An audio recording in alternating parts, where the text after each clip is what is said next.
The warning klaxons shrieked through the dead silence of space, their metallic screech cutting through the monitoring station's usual quiet hum. Operator Vexitari's tentacles twitched nervously as he stared at the impossible data streaming across his holographic displays. His compound eyes, evolved to track the fastest stellar phenomena, struggled to process what they were seeing. "Commander Thelnas to the primary scanner bay," he called through the comm system, his voice carrying that slight tremor that came when a junior officer discovered something that could change everything. The void sector stretched before them like a wound in space itself. For 3 millennia, no ship had ventured into those twisted regions and returned to tell the tale. The gravitational anomalies there didn't just crush vessels, they folded them into impossible geometries, compressing matter into dimensions. That shouldn't exist. The wreckage fields at the sector's edge told stories of hundreds of exploration attempts, each ending in spectacular failure. Commander Thelnas arrived within minutes, his 4 golden eyes immediately focusing on the main display. His species, the Kethmori, had evolved perfect vision capable of seeing across 17 different light spectrums.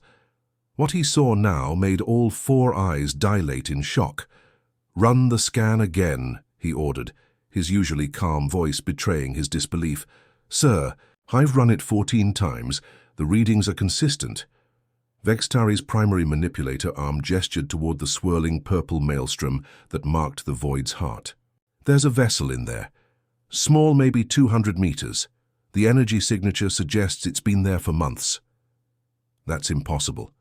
Nothing organic survives the dimensional tears in that region. The void doesn't just kill, it erases things from existence. But the scanners didn't lie. Deep within the churning storms of twisted space-time, a lone ship drifted in apparent defiance of every known law of physics.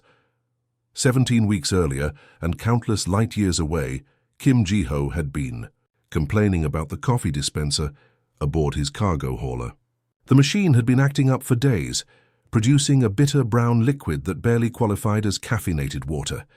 He'd made a mental note to file a maintenance request when he reached Kepler Station. Now, as consciousness slowly returned to him, that mundane worry seemed like a memory from someone else's life. The cryo-sleep chamber hissed open with a mechanical sigh, releasing clouds of supercooled vapor that swirled around his awakening form. Emergency lighting bathed everything in urgent red, casting strange shadows that seemed to move independently of their sources. Ji-ho's first breath sent ice crystals through his lungs, and he coughed violently as his body remembered how to process oxygen. His head felt like someone had been using it for hammer practice. The neural interface that monitored his vital signs during cryosleep was supposed to ensure a smooth wake-up cycle, but every nerve ending screamed in protest as feeling returned to his limbs. "Computer, status report," he croaked, his voice barely recognizable after months of disuse. The AI's response sent chills down his spine. "Unable to determine current location. Navigation systems offline. Warning. Unknown energy sources detected outside hull integrity barrier." Ji-ho forced himself upright, fighting waves of nausea as his inner ear struggled to find equilibrium. The cramped cockpit of his cargo hauler looked exactly as he'd left it, except for one crucial detail. The viewport that should have shown the familiar star patterns of local space instead revealed something that belonged in a nightmare. Purple. Energy danced outside like liquid lightning, forming patterns that hurt to look at directly. The phenomena moved with an intelligence that made his skin crawl, occasionally pressing against the ship's hull with curious tendrils that left no trace but somehow felt invasive. "What the hell happened to me?" he whispered, stumbling toward the navigation console. The chronometer's display made his blood freeze. According to the ship's internal clock, he'd been unconscious for 17 weeks and 4 days. His planned 3-week cargo run to the outer colonies should have been finished months ago. The mining equipment he'd been hauling was worth more than his ship. Someone would have come looking for him. But the life support readings told an even stranger story. His ship's systems showed minimal power drain, as if he'd been asleep for days rather than months. The recycling units had barely processed any waste. The food stores remained virtually untouched. It was as if time itself had been playing tricks on him. Jiho's trembling fingers worked the communication array, desperate to contact Earth or any human outpost. The comm system powered up normally, but instead of the usual static or automated beacon responses, he heard something that made his soul recoil. Whispers. Voices speaking in languages that seemed to bypass his ears entirely, flowing directly into his consciousness. The words carried meanings that human language couldn't express, concepts that made his head throb with each syllable. He quickly shut off the comm system, but the silence that followed felt oppressive, as if something vast and patient was watching him from just beyond perception. Outside his viewport, the purple storms continued their eternal dance, and Kim Jiho realized he was further from home than any human had ever been. Commander Thelnas stared at the probe launch bay for a full minute before making the decision that would change everything. His clawed fingers hovered over the authorization panel as warning lights flashed around him. The Galactic Council had been clear: no contact with anything in the void sector under any circumstances, but the human ship's presence defied every known law of physics, and curiosity was a trait his species shared with humans. "Launch probe Gamma 7, he ordered, his voice steady despite the magnitude of his insubordination. The sleek reconnaissance drone shot away from the monitoring station like a silver bullet, its advanced shielding systems humming with power. These probes were designed to survive the crushing depths of gas giants and the radiation storms near pulsars, but nothing had ever been built to withstand the reality-warping forces of the void sector.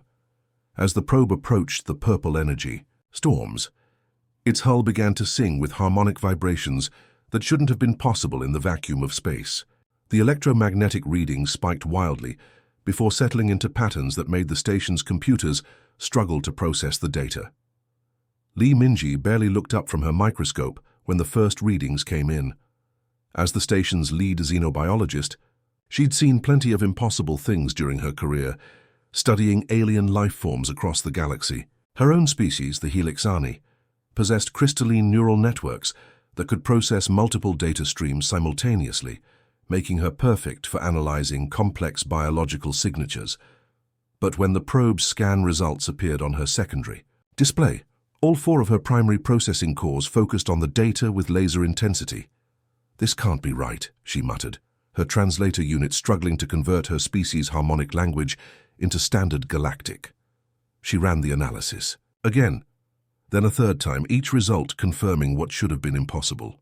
Her Vorthak supervisor, Keth Ulan, noticed her unusual stillness. The massive reptilian creature moved with surprising grace, despite weighing nearly half a ton, his scales shifting color to indicate curiosity. "What troubles your analysis, researcher?" "Minji?" he asked, his voice a deep rumble that vibrated through the station's hull. "The human vessel," she replied, her crystalline fingers dancing across the holographic interface. "It's showing trace elements that shouldn't exist in stable form. Look at these readings. The hull contains fragments of collapsed neutron star material, but it's somehow maintaining structural integrity at normal pressure.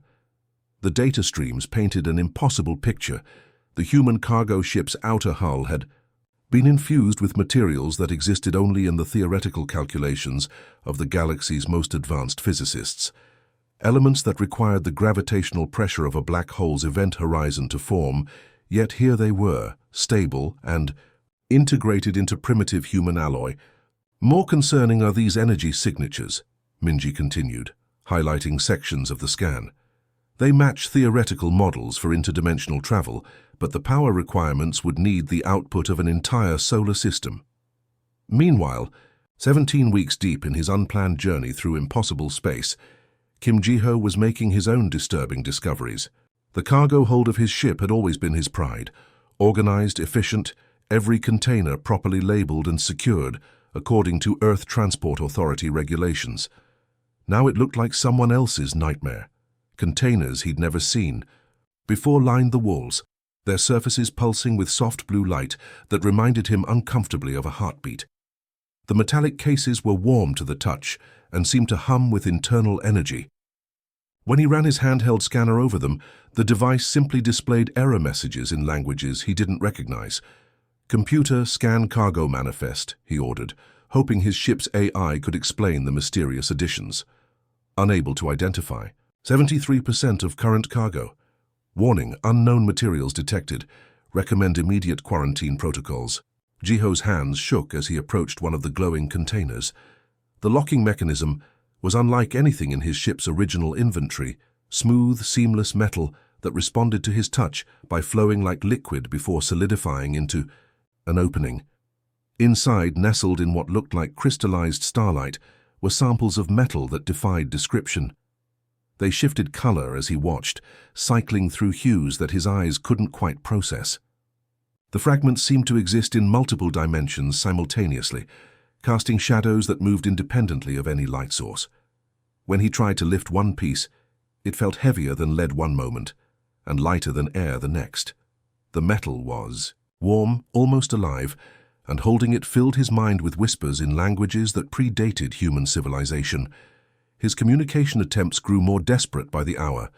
Each time he powered up the long-range transmitter, hoping to reach Earth, or any human outpost, the response was the same. Voices that spoke in frequencies that bypassed his ears and went straight to his brain. The words carried meanings his mind couldn't grasp, concepts that made his consciousness feel small and fragile. 300 light-years away, the Galactic Council convened in emergency session aboard their massive ring-shaped station orbiting the neutron star Veltar. Representatives from 47 different species gathered in the Grand Assembly Chamber, their various atmospheric requirements met by individual environmental bubbles. The debate raged for 18 straight hours. The Cathari delegation, insectoid beings who communicated through pheromone clouds, insisted on immediate military intervention. The crystalline Shaduai wanted to study the phenomenon from a safe distance. The gaseous nebula dancers simply pulsed, with colors that roughly translated to "we told you so." But it was Elder Zorthak of the ancient Vorthak species who revealed the truth that made the entire assembly fall silent. The void sector was not quarantined because of gravitational anomalies. His deep voice resonated through the chamber. It was sealed because it contains the remnants of the Ascended Ones, beings who transcended physical existence 3 millennia ago. They became pure consciousness, existing beyond the boundaries of normal space-time. The implications hit the assembly like a shockwave. If the Ascended Ones were stirring, if they had somehow drawn a human ship into their domain, it could mean the beginning of changes that would reshape the galaxy itself. And somewhere in the purple storms of the void sector, Kim Ji-ho continued his impossible journey, unaware that his presence had already begun to wake things that had slumbered since before his species had discovered fire. The construction of Research Station Omega-7 was a marvel that normally would have taken months to complete. Instead, it materialized at the void sector's edge in just 4 days, assembled by the combined efforts of 12 different species working around the clock. Massive cargo haulers from the Vorthak Imperium delivered the main structural components, while swarms of Helixani construction drones welded them together with microscopic precision. The station itself was a thing of beauty and terror, a sprawling complex of interconnected modules that could house over 2,000 researchers, each section designed to accommodate the wildly different environmental needs of the galaxy's most brilliant minds. Methane-breathing Thari worked alongside silicon-based crystalline collective members, while the energy-form nebula dancers communicated through carefully controlled electromagnetic pulses. Dr. Park Junho arrived aboard the final transport, his credentials as the galaxy's leading xenopsychologist, making him the obvious choice to lead first contact efforts. His own species, the Mentari, possessed natural telepathic abilities that made them ideal for cross-species communication, though he'd never attempted contact with a being trapped in dimensional flux before. The quantum entanglement communicator was a masterpiece of galactic technology, capable of maintaining instantaneous contact across any distance by linking paired particles at the subatomic level. Setting up the connection required delicate calibration, as the void sector's strange energies interfered with normal quantum states. Testing connection to human vessel, Junho announced to the crowded command center. Static filled the speakers, for several tense moments before clearing to reveal a distinctly human voice. "Hello? Is someone there? Please, I've been trying to reach Earth for weeks." The relief in Kim Ji-ho's voice was unmistakable, and something about his genuine confusion made the assembled scientists exchange worried glances. This wasn't the voice of someone who had deliberately entered forbidden space or stolen advanced technology. "My name is Dr. Park Jun-ho. You're speaking to a Galactic Council research station. We're here to help you, but we need to understand how you arrived in the void sector." Over the following hours, Ji-ho repeated his story with exhausting consistency. Standard cargo run from Earth to Kepler station, routine cryosleep activation, waking up 17 weeks later in a nightmare realm of purple energy storms. No memory of how he'd gotten there, no knowledge of any modifications to his ship. "I haul mining equipment," Ji-ho's voice crackled through the comm system during one of many interrogation sessions. "Boring stuff, drilling components, ore processors, nothing special. I've done this route dozens of times. The most exciting thing that usually happens is running out of decent coffee." But the deep scans of his vessel told a completely different story. The research teams discovered technology integrated so seamlessly into Ji-ho's ship that it appeared to have grown there organically. Quantum processors that operated at efficiencies the galactic community hadn't achieved. Power distribution systems that seemed to violate conservation of energy. Hull modifications that allowed the ship to exist in multiple dimensional states simultaneously. Most disturbing of all were the microscopic organisms found throughout the vessel. Dr. Veltara, a crystalline collective biologist whose silicon-based neural matrix could process biological data at superhuman speeds, made the discovery that sent shockwaves through the research community. "These organisms don't follow normal biological rules," she reported during the daily briefing, her translated voice carrying harmonic overtones of deep concern.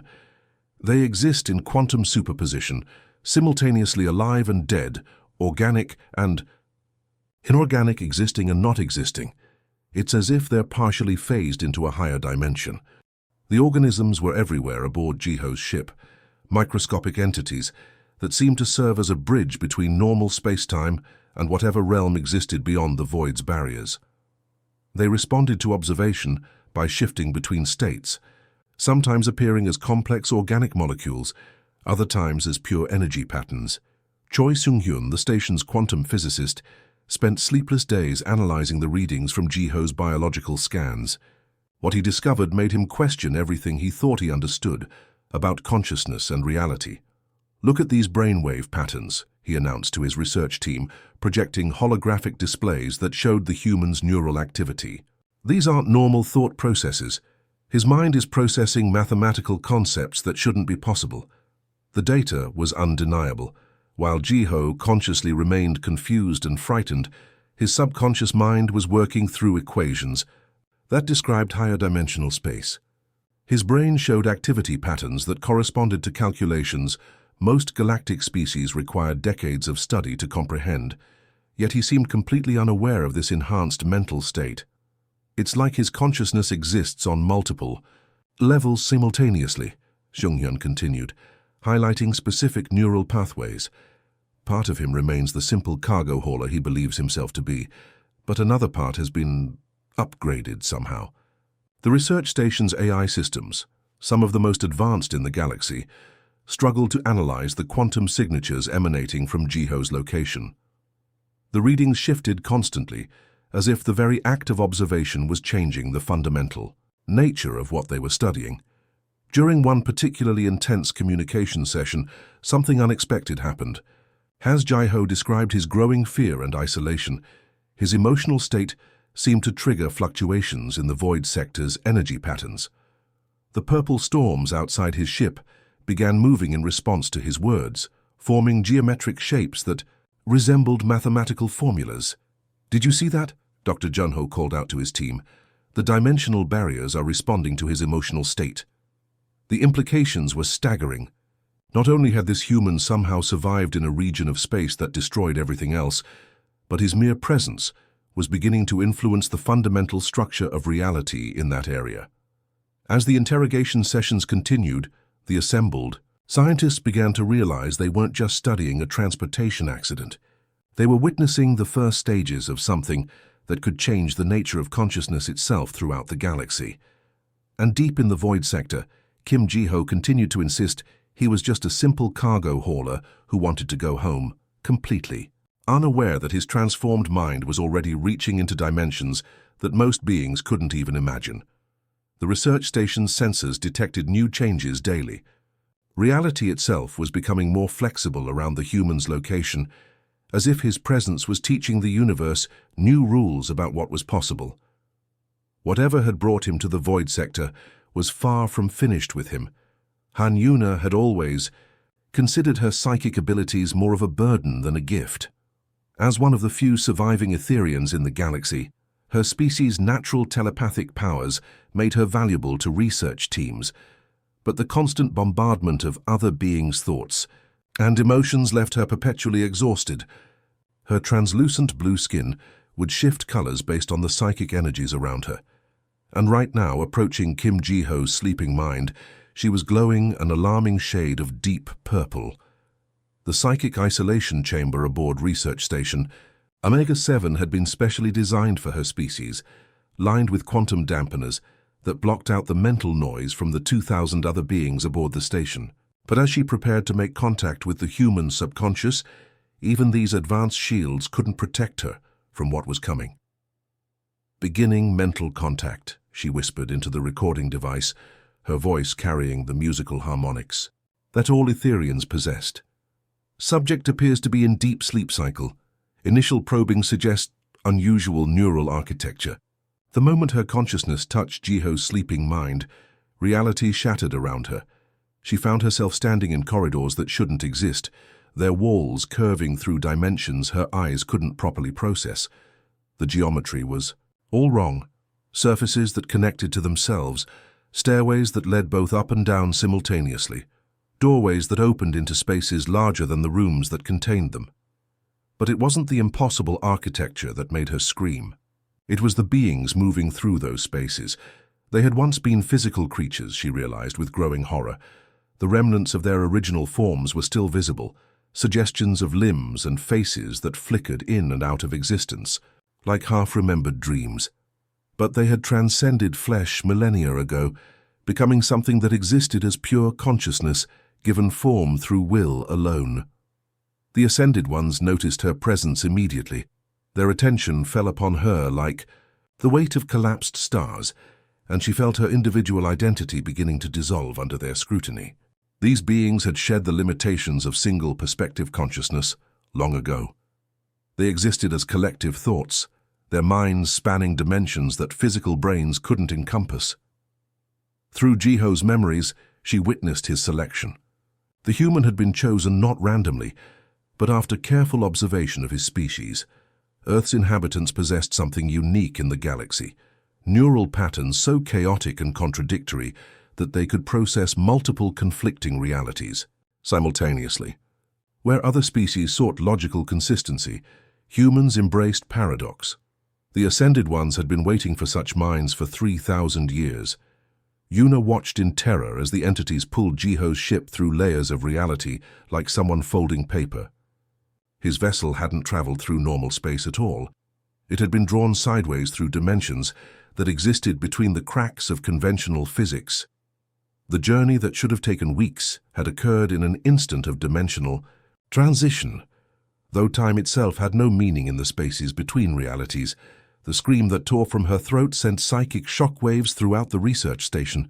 Every telepathic species aboard felt the mental blast, and several crystalline collective members temporarily lost consciousness as their silicon-based neural networks overloaded. Dr. Park Jun-ho reached her first, his own telepathic abilities, allowing him to partially shield his mind from the psychic storm radiating from her trembling form. "Yuna, what did you see?" "He didn't travel here," she gasped, her 3 hearts beating so rapidly that her translucent skin flickered between colors. "He was selected, pulled through layers of reality by entities that exist beyond our understanding. They've been watching us, studying us, waiting for the right kind of mind." The debriefing session that followed sent panic through the station's command structure. As Yuna described her vision of the Ascended Ones and their interest in human consciousness, the implications became terrifyingly clear. Humanity's neural patterns are unique, she explained to the assembled research heads, her voice still shaking. From the psychic contact. Where we seek order and consistency, they embrace chaos and contradiction. They can hold multiple opposing thoughts simultaneously without mental breakdown. The Ascended Ones need this kind of consciousness to serve as bridges between their realm and ours. Commander Go Tai-hyung, the station's military leader, had spent his career preparing for every conceivable threat to galactic security. His species, the Ironscale Dominion, were natural warriors with armored hides and enhanced reflexes that made them perfect for military command. But facing entities that could manipulate the fundamental structure of reality was beyond any tactical scenario he'd trained for. If these beings can pull ships through dimensions at will, our entire fleet is at risk, he announced grimly. I'm calling for immediate evacuation of all non-essential personnel. But even as he spoke, alarms began blaring throughout the station. The void sector was changing. The purple energy storms that had marked its boundaries for millennia began to shift and coalesce, forming structures that hurt to look at directly. Massive architectural complexes emerged from the dimensional flux, buildings constructed from crystallized space-time, their surfaces reflecting realities that didn't exist in normal physics. The station's sensors went haywire as they tried to process what they were detecting. Quantum computers designed to handle the most complex calculations in the galaxy simply shut down, rather than attempt to analyze the impossible geometries taking shape before them. Those structures, breathed Dr. Veltara, her crystalline form, refracting the emergency lighting into prismatic patterns. They're not just buildings, they're thoughts given physical form. The Ascended Ones are manifesting their consciousness into our reality. Through the quantum communicator, they could hear Kim Ji-ho's growing panic as the space around his ship transformed. What had been empty void filled with monuments to minds that had transcended physical existence, spires that existed in 17 dimensions simultaneously cast shadows that moved independently of any light source. Something's happening out here, Ji-ho's voice crackled through the communication array. The purple stuff is building things, structures that make my eyes hurt to look at them, and I can hear voices not through the comm system, but inside my head. The research station's shields flickered as dimensional waves washed over them. Reality itself was becoming unstable in their vicinity, responding to the awakening presence of beings whose very thoughts could reshape the fabric of existence. Go Tai-hyung's evacuation order came too late. The void sector had expanded, engulfing their position in a bubble of altered space-time, where the normal rules no longer applied. They were no longer observing the phenomenon from a safe distance. They had become part of it, and deep within the growing maze of impossible architecture, Kim Ji-ho continued his transformation from simple cargo hauler to something that would serve as humanity's first ambassador to realms beyond physical existence. The Ascended Ones had waited 3 millennia for minds capable of bridging their realm with conventional reality. Now that they had found what they sought, they had no intention of letting it slip away. The transformation began at 0347 station time, when Kim Ji-ho's voice suddenly stopped being entirely his own. The quantum communicator crackled with harmonics. That seemed to bypass the ears entirely, resonating directly through the bones and neural tissue of every being aboard Research Station Omega-7. "We have been waiting," the voice said, using Ji-ho's vocal cords but carrying undertones that spoke in frequencies older than recorded history. "Waiting for minds capable of bridging the gap between what is and what could be." Dr. Park Jun-ho felt his telepathic abilities overwhelmed by the sheer scope of consciousness flowing through the communication channel. This wasn't just one entity speaking. It was a collective of beings whose individual awareness spanned multiple dimensions simultaneously. For 3 millennia, we have watched civilizations rise and fall, the Ascended Ones continued through Ji-ho's transformed voice. "We have seen species reach the pinnacle of technological advancement only to discover the final barrier, the limitation of consciousness bound to flesh." Throughout the research station, beings from 12 different species found themselves compelled to listen. The Vorthak delegation's massive forms trembled as the harmonics resonated through their thick scales. The gaseous nebula dancers pulsed, with colors that had no names, their energy forms fluctuating in harmony with the otherworldly voices. "Your species possesses something unique," the entities explained, their words carrying mathematical concepts that made reality shimmer around the listeners.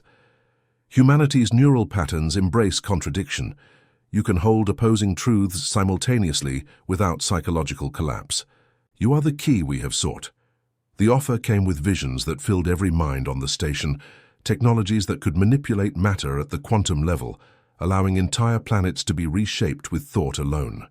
Methods of travel that made interstellar distances meaningless, folding space like origami to bring distant galaxies within reach. The secrets of consciousness itself, knowledge that would allow any species to transcend physical limitations and exist as pure thought. Kim So-young, the Galactic Council's lead diplomat, felt the weight of an impossible decision settling on her shoulders.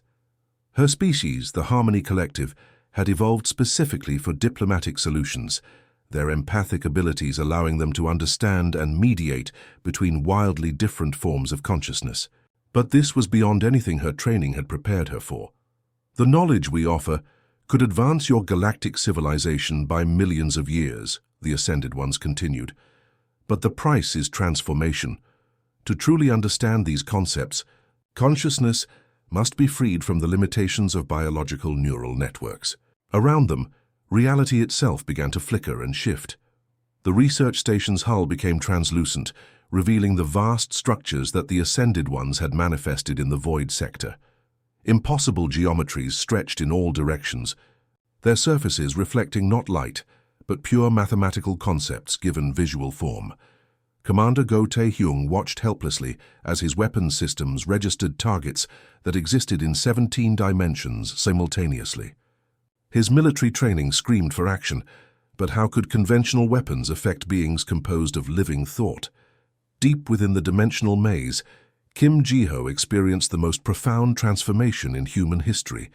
His consciousness expanded beyond the confines of his skull, touching mathematical realities that described the fundamental structure of existence. He could see the quantum threads that held atoms together, the probability waves that determined the behavior of subatomic particles, the delicate balance of forces that kept galaxies from flying apart. But even as his awareness grew to encompass concepts that would have driven him insane weeks earlier, part of him remained stubbornly, essentially human. He remembered the taste of his grandmother's kimchi, the feeling of Seoul's summer rain on his skin, the sound of his sister Hyejin laughing at his terrible jokes during their last video call before his cargo run. "I can see it all," he whispered, his voice carrying across dimensions to every conscious being within light years. The mathematical beauty underlying everything, the patterns that connect every particle in the universe, it's incredible beyond words. The Ascended Ones waited, their collective attention focused on this single human who had become their bridge to physical reality. They had offered the ultimate gift, transcendence beyond the limitations of flesh and blood. All he had to do was let go of his humanity and join them in their realm of pure consciousness. Instead, Ji-ho surprised them with his answer. "I choose to remain human," he said, and those simple words echoed across dimensions like a bell tolling through eternity. "But I'll serve as a bridge between our peoples if you'll have me." The silence that followed stretched for eons in subjective time, though only seconds passed in the physical realm. The Ascended Ones had expected acceptance or rejection, but not this third option that only a human mind could conceive, embracing both transformation and preservation simultaneously. Something that might have been approval rippled through their collective consciousness. They had chosen well. This species could indeed hold contradictory truths without breaking. "So be it," they responded, and reality shifted around the research station. The massive structure found itself gently pushed back to normal space-time.